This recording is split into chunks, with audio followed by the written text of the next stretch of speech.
Isin kan jaalatamtan Kiristiyaanotanana abbaan manaa fi haati manaa tokko ta'anii jireenya isaaniitti wal gargaaranii akka jiraatan gaddi isaan argatu akka isaanii salphatuuf gammachuuf eebba akka argataniif Waaqayyo gaa'ela dhaabe. Kanaaf sirni gaa'elaa qullaadhaa, yaadni isaas qullaadhaa. Warri waliif kakatan abbaan manaaf haati manaa wal jaallachuuniif walii isaaniif ulfina kennuun isaaniif hin ta'a. Dhugaa walitti dubbachuuniif adeemsa gaariidhaan walii isaaniif amanamanii jiraachuun isaaniif barbaachisa. Kakaan abbaan manaaf haati manaa waliif kakatan kan hin diigamne ta'uusaa amanamummaa guutuun isaan lachuurraa akka barbaadamu akka jaalala Waaqayyootti akka jalqabamuuf akka jabaatutti garaa isaanii guutuu Waaqayyoon kadhachuun isaaniif hin ta'a. Yoo akkas ta'e duwwaa gaa'elli kun jireenya isaanii biyya lafaa irratti hundumaarra kan caalu jireenya gammachuuf jireenya qananii qabu isaaniif hin ta'a. Hundumaa kan danda'u Waaqayyo Gooftaan ayyaana isaaf eebba isaa isaaniif habaayisu. Ameen. Amma kakudhatu galu gaaffiidhaan jalqaba kana isin gaafadha. Eeyyee jechuudhaan yeroo itti deebii kennitanii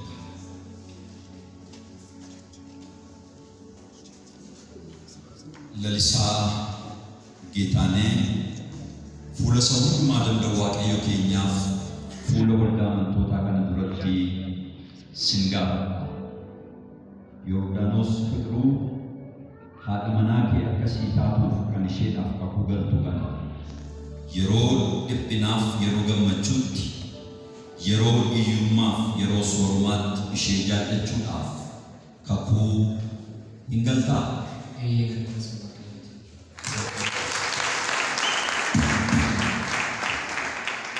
Amma Yordaanosiin gaafadha. Yordaanos Fiqiruu fuula isaa hundumaa danda'u Waaqayyo keenyaaf fuula waldaa amantootaa kana duratti sin gaafadha. Lalisaa Geetaanee abbaa manaa kee akkasii ta'uuf kan isaaf kakuu galtu kana yeroo dhiphinaaf yeroo gammachuutti yeroo hiyyummaaf yeroo soormaatti isa jaallachuudhaaf kakuu hin galtaa? Waaqayyoon kadhannaaf kakuu galu kana hundumaa kan dandeessu yaa Waaqayyo Gooftaa gaa'illi ati nuuf dhaabde qullaa ta'uusaaf yaadni isaas eebbi kan keessa guute ta'uusaan beekna. Kakuu si duratti galan kana eebba keetiin ilaali. Warra wal fuudhan kanaaf abdii kennite raawwadhu. Kakuu gidduu isaaniitti dhaabame kana akka hin diigne dubbii isa dubbatan akka fiixaan baasaniif isaan gargaari. Maqaa Gooftaa keenya Yesuus Kiristoosiif jettee Ameen. Amma kakuu galtaa na booddee buutee kakuu kana jette. Ani lalisaa Geetaanee si Yordaanos Fiqiruu haadha manaa koo akka naa taatuuf kanan kakuu siif galu yeroo dhiphinaaf yeroo gammachuutti yeroo hiyyummaaf yeroo soormaatti si jaallachuudhaaf amma sin fuudha. Kanas Waaqayyo duratti waldaa kana durattis nan mirkaneessa. Kanaafis mallattoo kan ta'u amartii kana siif nan kenna. Harka keenya walitti buufnaa.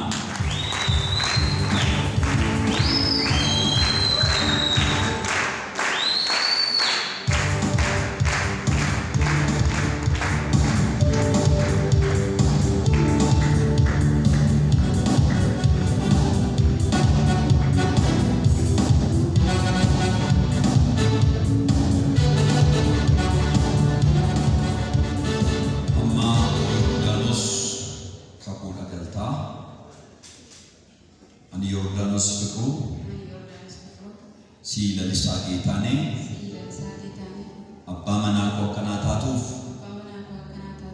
kanan kakuusiif galu yeroo dhiphinaaf yeroo gammachuutti yeroo hiyyummaaf yeroo sooromaatti si jaallachuudhaaf amma sittaneeru kanas waaqayyo duratti waldaa kan durattis nan dhugoomsa.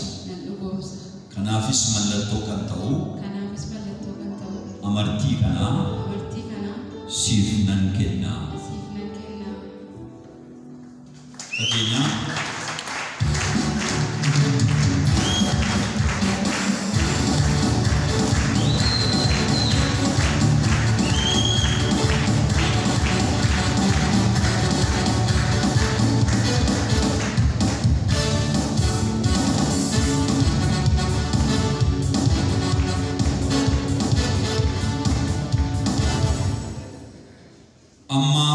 isin warra walii keessaniif kakuu galtan akka taatan waaqayyo duratti fuula waldaa amantootaa durattis maqaa abbaatiin kan ilmaatti kan hafuura qulqulluuttis kakuu keessan isiniif nan jabeessa.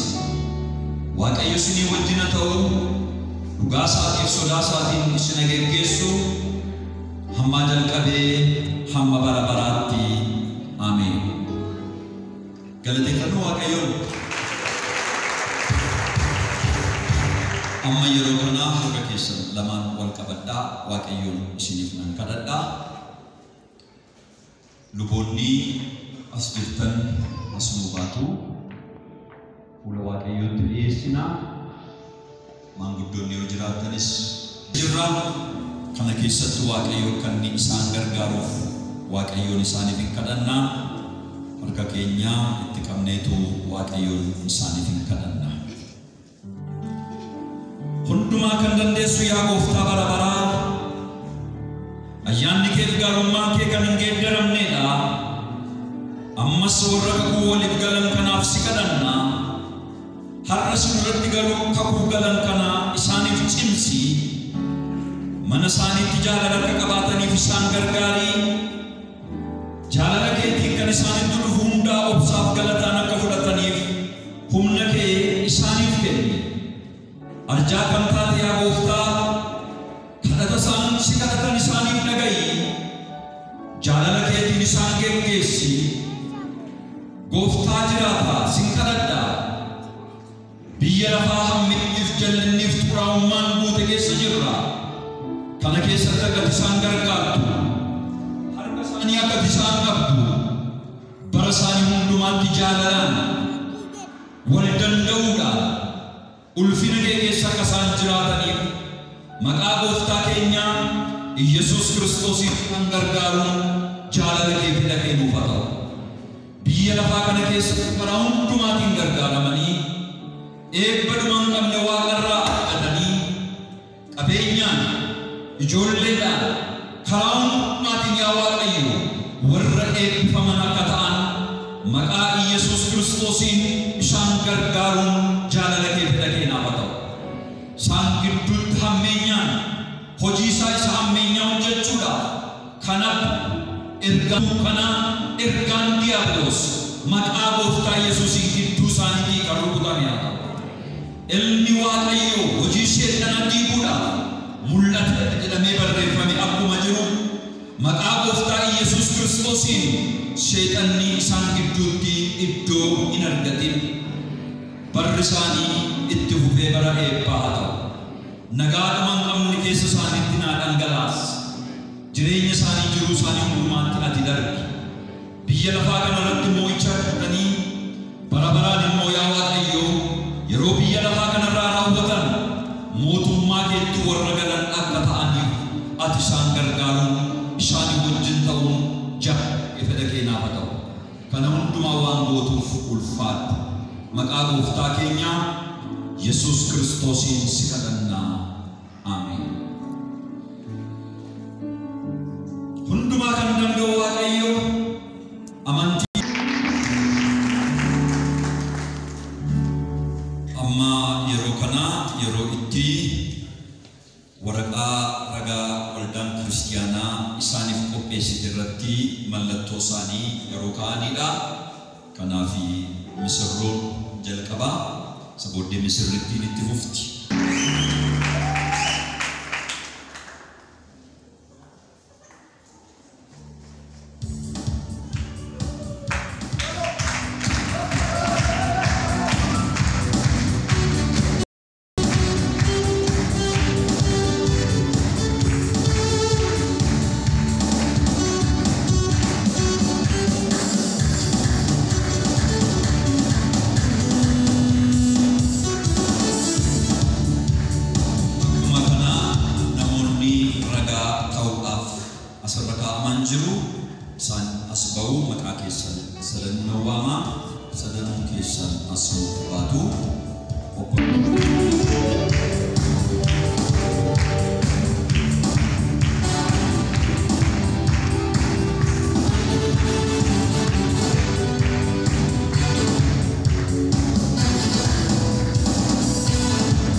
Jireenya gaa'ilaa kan ta'e sagalee waaqayyootu isaan badhaasu ta'ee waldaa sanaa dhufee yoo jiraate dafee as baheetu isaaniif nuuf kenna.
Kanaaf gara kanatti iftanii